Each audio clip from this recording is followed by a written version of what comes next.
Olá, hoje é mais uma aula de História e o tema da aula de hoje é a Era Vargas. A Era Vargas inicia-se em 1929. O que acontece? O Brasil ele sofre muito com a crise mundial devido à queda da Bolsa de Valores de Nova York, porque o país ele tinha a sua economia firmada na exportação de café. E com a crise, o preço ele caiu tanto que ele não cobria os gastos de produção, né? Então, nesse momento, o governo ele rompe com o pacto da política dos governadores e o presidente Washington Luiz ele apresenta um representante do Partido Republicano, né? Ele estava naquela política do café com leite e o Washington Luiz buscou o Júlio Prestes, né, que ia dar continuidade àquela economia dele voltada para o café. Porém, com essa crise, que o café não cobria os custos de produção, o povo estava descontente, né? Então, os estados de Minas Gerais, Rio Grande, Paraíba, em oposição, eles apresentaram o candidato Getúlio Vargas. E o Getúlio Vargas ele ia representar a Aliança Liberal. As propostas de Getúlio não eram uma política voltada só à produção de café, e sim na diversificação. A adoção do voto secreto, medidas de proteção aos trabalhadores, anistia aos tenentes que participaram dos levantes de 1922 e 1924. Ele foi apoiado pelo Partido Democrático, que era composto por tenentes, classe média e setores oligárquicos insatisfeitos. Então, no ano de 1930, aconteceram as eleições. Elas ocorreram em 1º de março. O Júlio Prestes ele recebe mais votos que o Vargas, e causando muitos protestos, porque eles tinham suspeita de ter acontecido fraudes nas eleições. Mas o Congresso reconhece o Júlio Prestes como presidente do Brasil, né? Isso acontece, causa uma revolução armada, a Revolta da Princesa. Ela se dá no estado da Paraíba e ela é encabeçada pela elite contra o presidente João Pessoa, que tinha muita divergência com os coronéis. Mas serviu também essa revolução, ela serviu de pretexto para iniciar um movimento que derrubaria o governo federal. Então, após o assassinato do João Pessoa, por motivos pessoais, eles usam esse acontecimento para iniciar um levante contra o governo, causando daí, com medo de uma guerra civil, né, o Washington Luiz ele nomeia o Getúlio Vargas como presidente. Então, eles aproveitaram o Júlio Prestes tinha sido eleito pelo voto, porém, como o Vargas era apoiado pela classe média, pelos tenentes, coronéis, um levante lá da Paraíba que não tinha muito a ver, eles usaram como pretexto para causar uma revolta no país e Getúlio Vargas ser nomeado presidente. Então, ele não foi eleito presidente pelo voto, e sim por um golpe, né? E daí, em 1930, o Getúlio Vargas inicia, né, por meio desse golpe, o seu governo. Em 1930, momento que rompe a política do café com leite. Então, a gente passa por uma nova era, a Era Vargas. O Vargas suspende o Congresso Nacional, Assembleia Estadual, câmaras municipais e nomeia interventores, que são pessoas de sua confiança, para comandar os estados. Ou seja, de forma autoritária, Vargas recebe apoio dos operários, né, por meio de uma ampla legislação que legaliza e controla os sindicatos. Ele cria um conjunto de leis que beneficiam os trabalhadores. Ele regulamenta os direitos trabalhistas, férias, a jornada de 8 horas. Ele proíbe o emprego de mulheres e crianças em ambientes salubres e noturnos. Então, Vargas traz para os trabalhadores alguns benefícios trabalhistas que, se for analisar na atualidade, a gente acaba perdendo, né, com essa nova reforma da Previdência aí. A gente vê o quanto que a gente regrediu, né, 1930, 2020, de se pensar.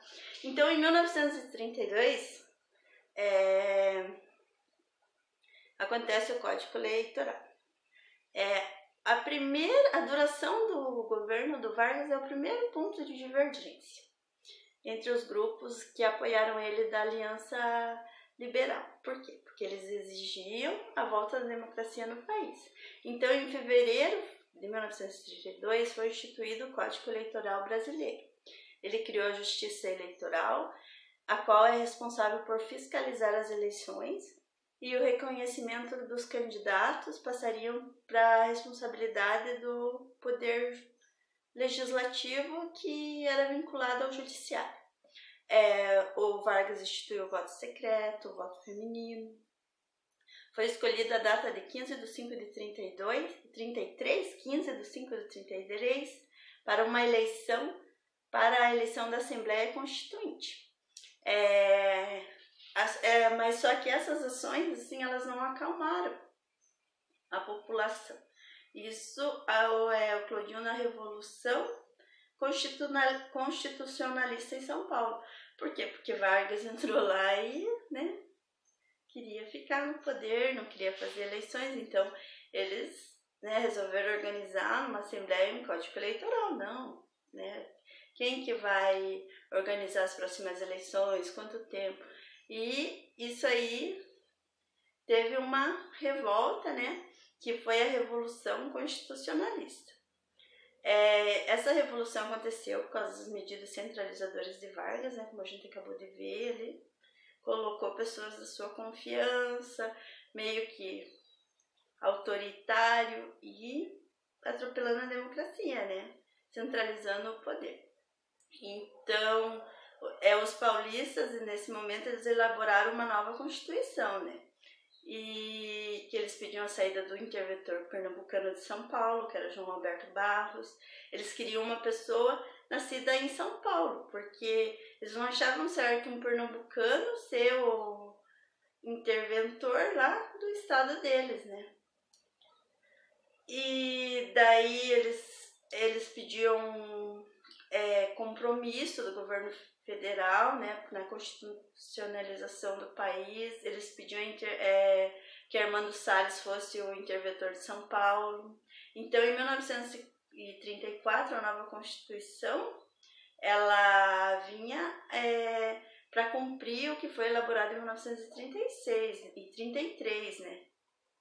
E que era a manutenção do federalismo como sistema de governo, a obrigatoriedade de voto para os maiores de 18 anos, o voto feminino, a obrigatoriedade dos militares votarem. Ela estabeleceu o ensino primário, né, como obrigatório, ainda estendeu para os adultos, a nacionalização dos recursos naturais e hídricos. Na legislação trabalhista, ao final da Assembleia Constituinte, ela elege novamente Vargas como presidente. Então, aconteceu uma revolta por causa da centralização do poder de Vargas, porém, né, nessa Constituição ele se elege presidente de novo. Então, ele dá uma brecha e, né, dá o bote de novo. O Vargas, ele era bem manipulador, assim, governo centralizador de poder, e ele, né, entre aspas, com uma legislação trabalhista, alguns pontos positivos, porém líder autoritário sempre, né? Então, a radicalização da política do Brasil. Com o fim da Primeira Guerra Mundial, né, acabou a guerra, e assim, o surgimento dos partidos comunistas, né? No Brasil, o Partido Comunista se apresentou como Aliança Integralista Brasileira. Ele era comandado por Plínio Salgado. Ele tinha como lema Estado, Pátria e Família. Expressava as ideias inspiradas no fascismo italiano. Os integralistas, eles tinham apoio dos conservadores da sociedade, como a oligarquia, a hierarquia militar e do alto clero, e a Aliança Nacional Libertadora.